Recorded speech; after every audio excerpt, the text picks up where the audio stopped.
Good evening. Welcome to the primetime news. The government has released 1.3 million Kenya shillings to Kenyan students trapped in the city of Wuhan in Hubei province in China. According to spokesperson Cyrus Oguna, an additional 500,000 Kenya shillings was donated by Beijing to help the Kenyan student. This as the Chinese Health Commission reported 114 cases of death recorded as of yesterday, bringing the total number of deaths ever since the outbreak to 2,118 and the total number of infections to 74,576. But how should the Chinese handling of the crisis inform a Kenyan response? Our reporter Jeff Khaimba has that update here on the program. 1.3 million Kenyans live with HIV across the country. 139,000 children are living with HIV equally across the country. 36,000 new cases reported annually, and 91% of those diagnosed and on treatment have reported cases of the virus suppression. Our health affairs reporter Winnie Lubembe will bring you the launch of that report here in the Kenyan capital, Nairobi. Later on News Compass tonight, as the BBI continues to elicit mixed reaction and as things were falling apart between President Uhuru Kenyatta and the opposition chief Raila Odinga before the reconciliation, their coming together continues to fragment the political class into factional groups. But how will the consensus of words between Kenyatta and the ODM leader Raila Odinga translate into consensus of a political, social, and economic action? This is the Primetime News. I am Ayub Abdikadir Abdi, 20th of February 2020. Coming up in the next 30 minutes. The SMS code is 40920 and the hashtag on Twitter is News Compass. Later, we'll sample some of your feedback here on the program. Now we start with a breaking news here in the country regarding the 39 billion Kenya shillings fake military tender. And the storm surrounding the 39 billion shilling fake military arms tender has taken a new twist tonight after the police officer manning the security checkpoint at the Deputy President's office in Nairobi was found dead at his home here in Nairobi. Sergeant Kipyegon Kenei's body was discovered with a bullet wound on his head inside the servant quarter that he lives in Imara Daima's Villa Franca estate in Nairobi. The officer, who was expected to record a statement with the DCI, that is the Directorate of Criminal Investigation, had not been seen for 2 days. The DCI boss, George Kinoti, who visited the scene a few hours ago to lead to the discovery. Earlier this week, the Deputy President, William Ruto, had written to the IG, Hilary Mutyambai, to speed up investigations into the role of the former Sports Cabinet Secretary, Rashid Echesa, in his involvement in the arms deal. Echesa was charged with conspiracy to commit a felony by conspiring to make a document intent to commit fraud in the country.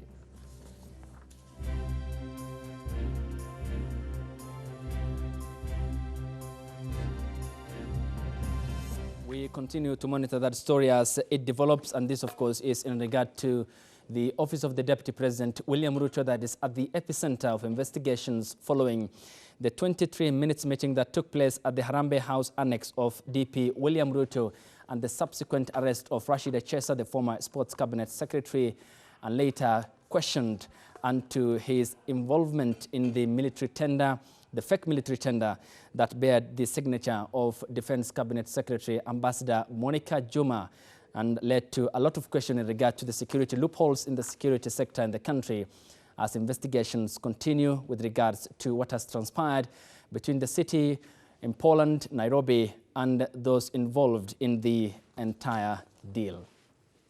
Now, HIV prevalence in Homa Bay County stands at 19.6%, high above the national prevalence rate at 4.9%.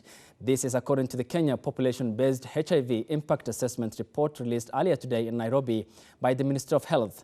However, as our very own health affairs reporter Winnie Lubembe now tells us, the picture is totally different in Garissa County as no case of HIV was reported during the study. To be a leading cause of adult morbidity and mortality, with Kenya bearing the 5th largest number of persons living with HIV in the world. However, according to the newly launched Kenfear preliminary report, Kenya is on the right track in ending the epidemic. The report reveals that 1.3 million adults are living with HIV in Kenya, with the prevalence twice as high in women compared to the men. The Kenfear report informs us that the prevalence of HIV in women is at 6.6%, twice that in men at 3.1%. This gender disparity in the burden of HIV is even greater than 3 times in between the ages of 20 to 34 years. Despite the prevalence rate being low among the men, they have shown poor compliance to medication, therefore exhibiting low viral suppression, an incidence that experts term a major challenge. Right now, the viral load suppression based on the Kenfear report, viral suppression in the population was 65% for men and 75% for women. So clearly, men are still lagging behind, and there's a lot of focus now on doing index testing, partner notification, and also HIV self-testing. The Kenfear report also shows alarming rates of viral load suppression among children, posing a great risk to their population. If a mother comes at the first trimester and you diagnose them that they're negative, ideally you're supposed to retest again, according to the guidelines, twice during the pregnancy and during breastfeeding after every 6 months. Now, most mothers do not attend the second, so retesting is a bit low. The study looked at the prevalence in counties which showed Homa Bay, Kisumu, Siaya and Migori counties displaying relatively high figures at 19.6, 17.5, 15.3 and 13% respectively. However, more attention needs to be focused in Turkana and Kisii counties as prevalence rates are on the rise at 6.8 and 6.1%. However, there were no single case of HIV reported in Garissa County. It's been over time since even the previous surveys, the prevalence has been low. However, when it comes to incidents, what we could only provide the Kenfear was only the national indicator and not at a county level. Remember, this is the first impact assessment that is giving data as per the counties. Despite the figures, Kenya has made tremendous progress towards achieving the ambitious 90-90-90 target of eliminating HIV and AIDS by 2020. According to the report, 79.4% of people aged 0 to 64 years who tested positive knew their HIV status. 95.7% of those with a non-status were on antiretroviral treatment, and 88.4% of people on HIV treatment had suppressed viral loads.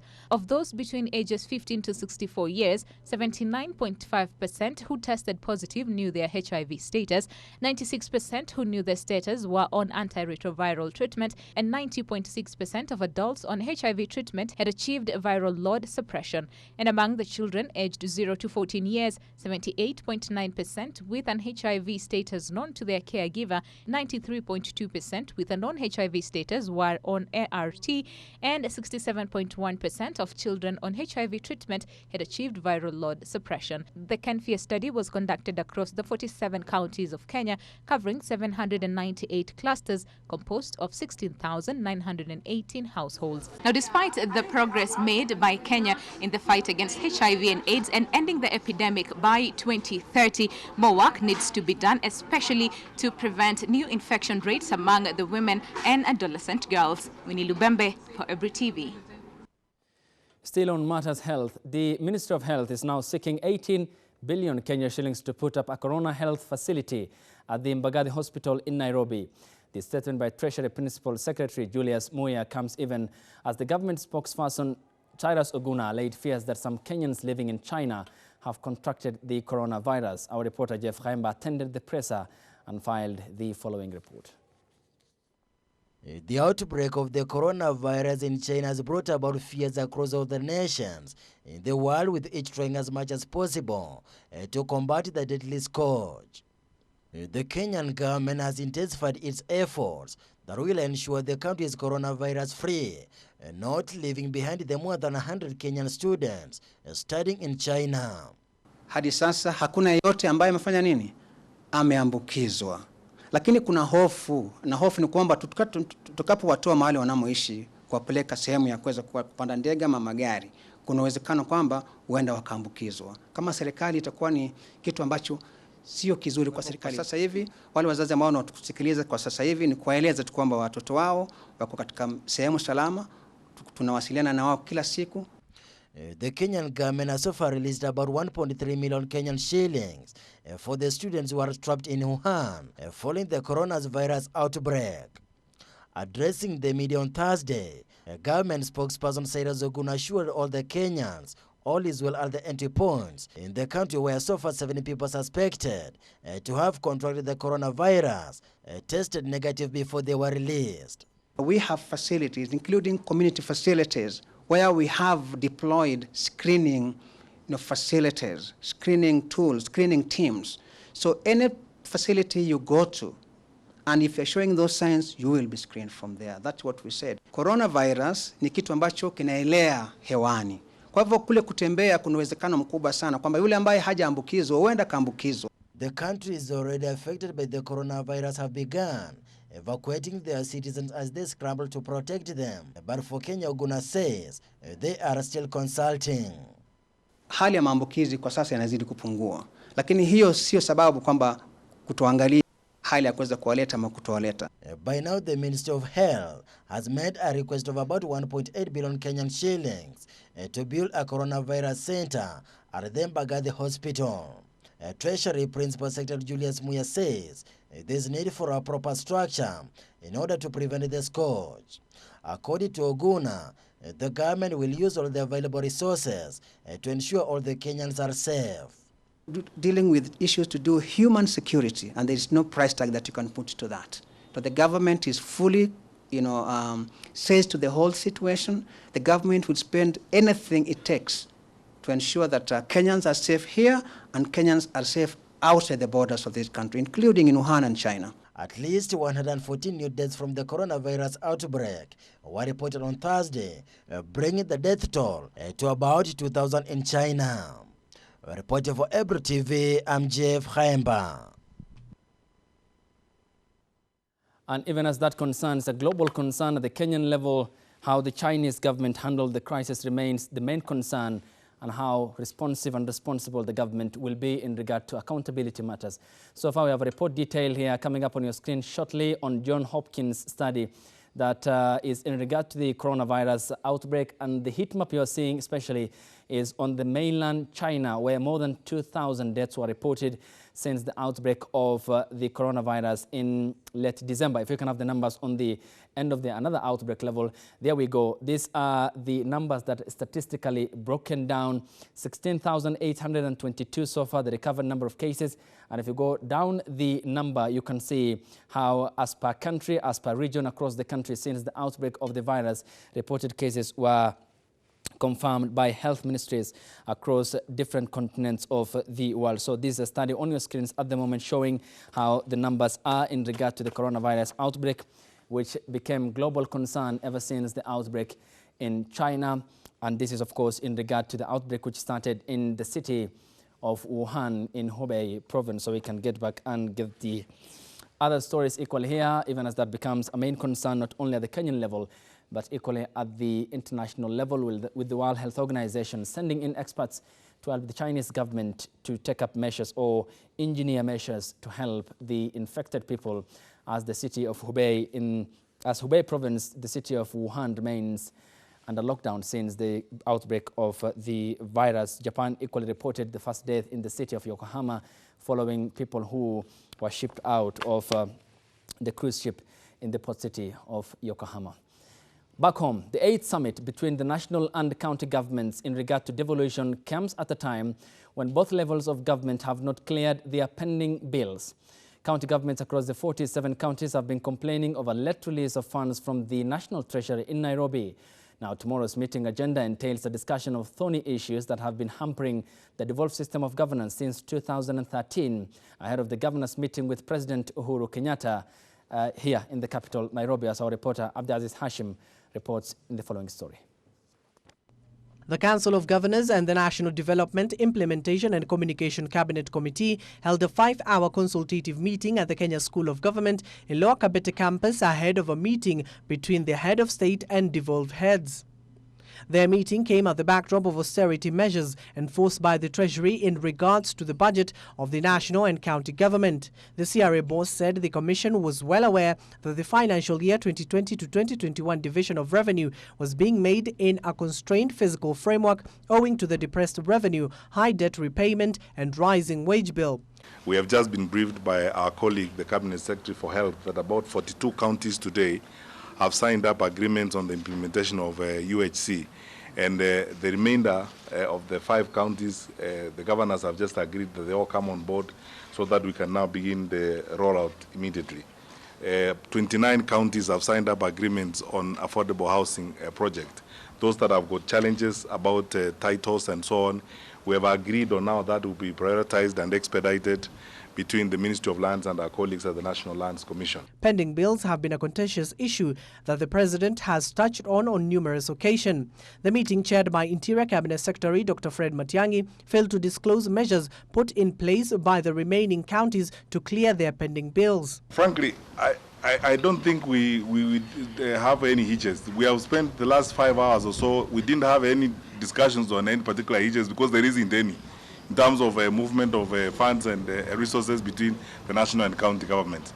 You know, some of the issues that were experienced at the beginning of devolution, just like when you begin anything, you have some teething problems and so on, which we have surmounted and moved very far away from it. County governments will receive $316.5 billion in the next financial year. The Intergovernmental Budget and Economic Council meeting, chaired by Deputy President William Ruto, agreed on earlier this week. The status of the work we are doing on fighting locusts, the locust invasion.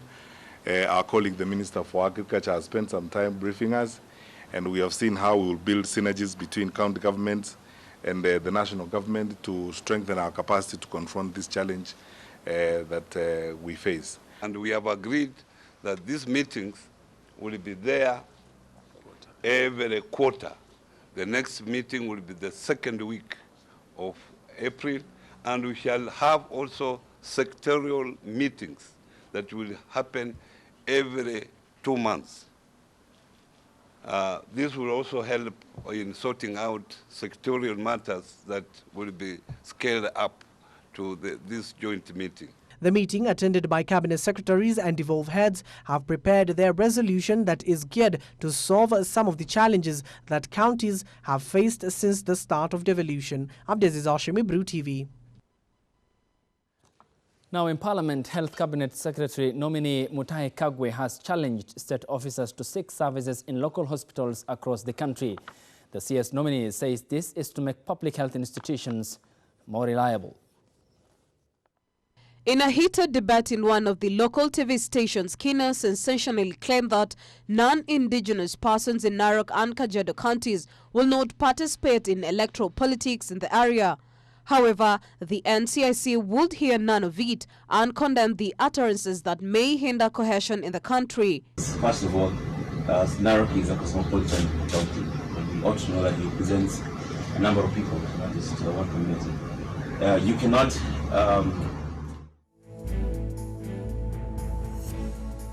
That wasn't the story intended. We apologize for the hiccup, and this is that story that pertains to Narok Senator Ledama Olekina. Now, the National Cohesion and Integration Commission, NCIC, says it has launched investigations into comments made by Narok Senator Ledama Olekina on rights of non-indigenous people or persons living in Narok and Kajiado counties. NCIC said it strongly condemned comments by the senator, which he called on non-Maasai communities residing in Kajiado and Narok counties to keep off elective politics or positions. The commission has also called on politicians to ensure that the BBI rallies are held according to the provided guidelines by the BBI steering committee. In a heated debate in one of the local TV stations, Kina sensationally claimed that non-indigenous persons in Narok and Kajiado counties will not participate in electoral politics in the area. However, the NCIC would hear none of it and condemn the utterances that may hinder cohesion in the country. First of all, Narok is a cosmopolitan county. We ought to know that it represents a number of people, not just one community. You cannot advocate the rights of one by trampling upon the other. It's not a zero-sum game. comes to rights of people, especially fundamental rights that are anchored in the Constitution. So for us, it's just not acceptable. The NCIC at the same time urged Kenyans to maintain peace and continue engaging in the BBI process even as we look into the matter. So we just want to call that to be, all leaders, including himself, to be tolerant and remember our constitution, the preamble says that we are proud of our diversity, cultural, ethnic, and religious, but we must live in peace and endeavor to be one nation. And we are one nation and we cannot go back to those statements. But even as the NCSC was lambasting Kina for his statements, members of the Maasai community living in Suswa area have demanded the issue of their grabbed ancestral land be resolved through the Building Bridges initiative. The community threatened to oppose the ongoing program if the issue of land coupled with historical injustices were not fully addressed in the final report. This emerged during a meeting held in Suswa where members of the community lashed out at Environment CS Kariako Tobiko for failing to address their problems and backed Governor Joseph Olelenku as the community spokesman. According to one of the community leaders, Robinson Torome, they had 4 years suffered as they waited for past and the present governments to address the issue of their grab land. Wamasai wamekuwa katika hapa Kitet. Jambo la kustaajabika ni kuona kwamba kuna watu ambao wanakuja kusema shamba hili ni lao na hili shamba ni wa Masai tangu wakati wa Uingereza. Je, ndugu yangu Uhuru Muigai Kenyatta, ni nini ambaye imefanyika leo iwe wa Masai wanaondolewa katika shamba hili la Kitet? Na tunasema ya kwamba kuna mambo ya BBI. Tunaunga BBI mkono, lakini tunasema without Kidong, no BBI. Without Kidong, no BBI. The sentiments were echoed by another elder, Raphael Kirenge, who challenged former PM Raila Odinga to keep his promise of supporting the community on issues around land. Kidong is our land, by right, by birth, by actually living here for all those time. A women leader, Mercy Kotigai, said they would keenly follow the weekend BBI meeting in Narok in the hope that their grievances, mainly around land and postures, were addressed.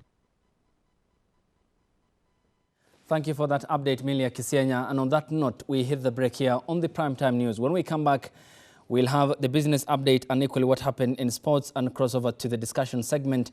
News Compass, where we'll be talking to former Nairobi County Deputy Governor Jonathan Mweke and political and governance commentator Martin Andati here on the program in regard to what continues to develop in the form and shape of the Building Bridges initiative and the political developments in the country. Stay tuned for that. After the break, we are coming back. Thank you for keeping us company here on the Primetime News. Now, the recent spate of terror attacks across the country or witnessed in the country are not likely to end anytime soon. This is according to Wiper Party Deputy Leader Farah Maalim, who says the government must change its tact if the war on terror is to be won. Farah was speaking on Wednesday when he appeared before the BBI steering committee and another terror attack happened in Mandera County, claiming the lives of 4 people. The new year came with a new surge in terror attacks in the country that have left tens dead and scores injured. The latest one being just Wednesday when suspected Al-Shabaab militants attacked a Nairobi-bound Moyale Rahabas at the Sarman area in Mandera North County, leaving 4 people dead and tens injured. But as the attack was unfolding, Chairman Haji knows, we've had similar situations in the past. It is not rocket science. Wiper Party Deputy Leader Farah Maalim was before the BBI steering committee, where he outlined why the government is not winning the war on terror. What our people do there is that they go and report on Al-Shabaab. They go and report on the bandits. The security apparatus which is there, when you tell them there they are, you even tell them, look, you go for half a kilometer, you run into them. When they're there, they will go in the opposite direction to look for them. First of all, you will have a million questions. They'll tell you how many are they, how many guns do they have, you know the type of guns, and everything else, and everything else. And finally, they will not go, they will go in the opposite direction. Or go in a vehicle and then they're blown up with IEDs very easily. That, coupled with corruption, Farah says, is the greatest impediment to the war on terror. I know of cases in Dadaab because I represented Dadaab in Parliament, where people came and said, look, there are Al-Shabaab operatives here. And the guys were fingered, they were put in prison, they paid their way out to the same police. They were released, and they were told the people who fingered them, and they went and slaughtered them. According to the former Lagdera Member of Parliament, the government ought to change its approach if the war on terror is to be won. Always used to have people from pastoralist backgrounds, people who can track these people on foot and get them. Get a Kamba from Wingi, get a Masai, they've done this all their lives. Get a Samburu, get a Somali, get a Turkana. These are the people. Get a Borana, Pokot, they will finish the job. But if you send Amos Wako's cousin there, and he has never been, he will have a problem. At the best, at best you send the poor guy into some kind of a slaughter. A young man who has just graduated from Kiganjo College, and you tell him to go and chase these people, they blow them up. He says that as long as the northern counties remains a bedrock of underdevelopment, terror will always find its hotbed in the region. We say in our language, a camel cannot be grazing, half of the camel cannot be grazing, and the other half is it's being cooked. You know what I mean? You can't have half being cooked and being eaten and the other half grazing. So you can't have half of this country being cooked and the rest of the country, the rest of you here, from upcountry and everywhere, Western, Nyanza, Central Province, having, good luck, no problem, things are going fine. Now this, coming against the backdrop of government's radical plan to rid the area of terror elements. Recently the incidents we have been having, especially in Wajir, Mandera, Lamu, along the border. The plan will focus on a ruthless pursuit of a secure Kenya, free from terrorism and their keepers. We will clean up, and when we are doing this, we will not distinguish between the terrorists and those who harbor them. Because those who give sanctuary to terrorists, whether they are citizens of our country or wherever they are equally criminals. In the meantime, the government has ordered that all buses plying the northeastern routes must have a police escort before embarking on their journeys, failure to which bus owners and drivers will be charged and their licenses revoked. Now, as drought continues to hit the prone West Pokot County in the North Rift, one farmer, Emmanuel Charito Kapilingiro, has decided to go against the odds of his community, who are pastoralists, to venture into rare potato farming in the remote village next to the Kenya-Uganda border. Charito, who says he used to be a livestock trader before he ventured into politics, decided to sell all his livestock and bought a small piece of land in West Pokot County along the River Swam in Adurkwait village, Kanyarkwat division, and started tomato farming. Here's this report by Kaindo Stefano. Charito said that he began last year by planting cabbages, which he says reaped a lot and became success. And this year he decided to do tomatoes on 3-acre land that has started now harvesting and selling. Mimi niliamua tu ukulima. Baada ya sisi kuchunga ng'ombe na mbuzi kwa muda mrefu, nikaona ni bora pia nifanye ukulima. Charito sells one tomato for 10 shillings. He has decided on the tomato since it is the right timing where he expects to reap maximum profits from the plant, that he says the demand for the produce is huge and normally traders come to his farm. Na nauza nyanya moja kama hii shilingi 10 na watu wenyewe wanakuja kuinunua hapa. Tutafuti soko, watu wenyewe wanakuja. Charito adds that out of the 3 acres he expects to harvest 100 grades per acre, and from the 3 acres gives him 300 grades, where he says the market value at the moment for a grade goes for 9,000 shillings, which translates to 2.7 million shillings. Sasa kwa hii shamba nimepanda eka 3 na kila eka natarajia kupata grade 100. Na kwa saa hizi soko ya nyanya iko 9,000 kwa grade moja. Sasa pengine hiyo grade 100, grade 70, kati ya 70 na 100 ndio natarajia kwa eka moja. Ambapo najua kwa eka moja sasa kama itakuja 9,000 mara 100, hiyo ni kama 1,100, tuseme kama 1,700 ndio natarajia kwa kila eka. Mbasa natarajia milioni 2,100 kwa hizo eka 3 kwa baada ya mwezi 3. He says with reduction of output, which amounts to 150,000 shillings, he's happy with the expected outcome after the sales. Nimefanya hapa yote kwa hii eka 3, ile imeenda kwa upande ya nyanya peke yake. Nimeitumia 1,150 kwa eka 3 na natarajia milioni 1,100,000 ambao ukitoa 1,150 nitakuwa na faida kama milioni 1,700,000 kwa hiyo mwezi 3. Hizo ni zile gharama ziliingia kwa nyanya peke yake, si gharama zenye zimeingia kwa machines. The government is being challenged to build more industries that can handle farm produce as a way of creating job opportunities. Saizi tunajua nchi yetu ya Kenya, watu ni wengi, wasomi ni wengi, lakini kila mtu anatarajia kuajiriwa. Sasa dawa tu ni kurudi kwa ukulima, sababu utajiajiri mwenyewe. Charito now challenges other pastoralists from Pokot to engage in agribusiness and make use of huge chunks of land laying along the rivers to enable them fight hunger and create employment with the same. Viwanda sasa kama tukilima nyanya kungekuwa sana kiwanda kenye nyanya itakuwa inaenda, wengine wapeleke mahindi. Ukulima aina mbalimbali ndio watu watapata ajira kwa hii nchi. Reporting for Ebru TV, I'm Kaindo Stefano. Now in sports, Nakuru's Oscar Ouma and Samuel Oliech of Impala Saracens are back in the Kenya Sevens squad ahead of coach Paul Finney. Today made 5 changes ahead of the 5th and 6th rounds of the 2019-27 World Series in Los Angeles and Vancouver, respectively. Benjamin Walker now reports the duo last featured for the Kenya Sevens during the 2017-18 season.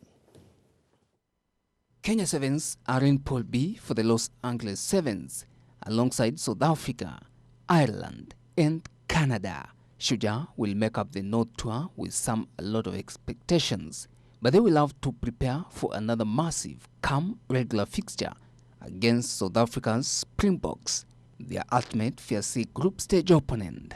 They've been very consistent, so they'll be very difficult as per usual. I think that was our first win in 5 years. Difficult match, but we don't fear them. We respect them, but we certainly don't fear them. It's going to be a challenge, and this is something that we really worked on mentally, because we have to get ready mentally to play them again. Most of the teams, they are quality sides, and we are not taking them for granted. Also making a return is the duo of KCB's Jacob Oje and Daniel Sikuto of Cabra Sugar, who missed the Oceanian tour of Hamilton and Sydney, and Oscar Dennis from Nordic Crips, who also returns after recovering from a broken cheekbone. The changes, in addition to a positional change, are meant to spur performance in the team. It's something that we have waited for a very long to have a very good squad. It's better for us as a team to get them back because we're preparing for Olympics. We've got a lot of players back. We've got a lot of experience in our squad. And on paper, we've got a reasonable squad. I make no excuses. There's no reason why we can't make quarterfinals on a regular basis. Since the start of the season, Shujaa have only made into the main cup once. During December's Cape Town Sevens, the team, now a blend of experience, and the upcoming players is bound to improve in all of their legs in the series as it targets gold in the summer's Olympics. It's a far fairer tournament. You might lose one crucial loss on day one, but on day two you can have 3 victories and you can still finish quite high. You can either get it right with the 3 games or you can focus on winning 2 games and getting yourself into the quarters. Most teams are struggling except the top 4.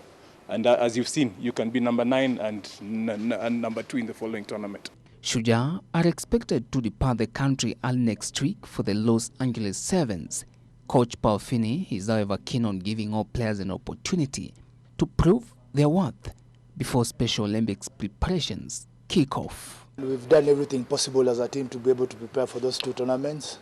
And we can assure everybody that we are going to put our best foot forward to be able to bring the results that everybody expects from us. Everything's up to date. The traveling allowances will be paid before they depart. We had a small hitch-up in our systems at the beginning of the year, but that issue has been resolved. Despite making a poor outing in last month's Sydney and Hamilton Sevens, the team is now breathing a lot of confidence ahead of the upcoming Los Angeles and Vancouver Sevens. Benjamin Mwaka reporting for Ebru TV from RFA Grounds, Nairobi. Thank you, Benjamin, for that update. The Sports Dispute Tribunal has called off the hearing of a petition involving the Football Kenya Federation FKF to Tuesday next week. The FKF is seeking orders to compel the sports registrar to allow the federation to carry out elections at the county and national level slated for next month, March. The federation's intention is to use its own constitution rather than the Sports Act, which was scheduled to start, but when the STD ruled FKF be allowed to respond to the affidavits filed by interested parties. The parties include Bondeni and Cheptiret football clubs from Uasin Gishu County and one Milton Nyakundi, who describes himself as in the affidavit as seasoned sports journalist with experience spanning over 15 years.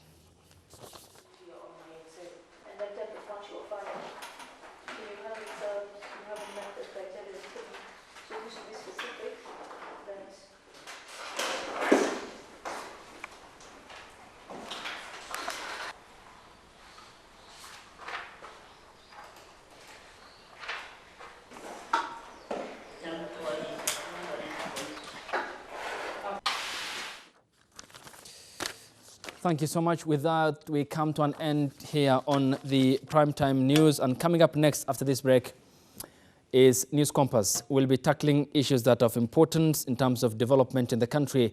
And of course, they regard the state of affairs in terms of the political development. We'll have some sound bites from the Deputy President William Ruto in regard to the Building Bridges initiative, even as the NCIC calls for the conduction of the BBI rallies in accordance with the guidance provided by the steering committee chaired by Garissa Senator Yusuf Haji and his Vihiga counterpart, that is Amos Wako. It's coming up next after the break here on the program, and we'll be speaking to the former Nairobi County Deputy Governor Jonathan Mweke and political analyst and commentator on governance issues Martin Andati. Stay tuned for that after the break here on the program.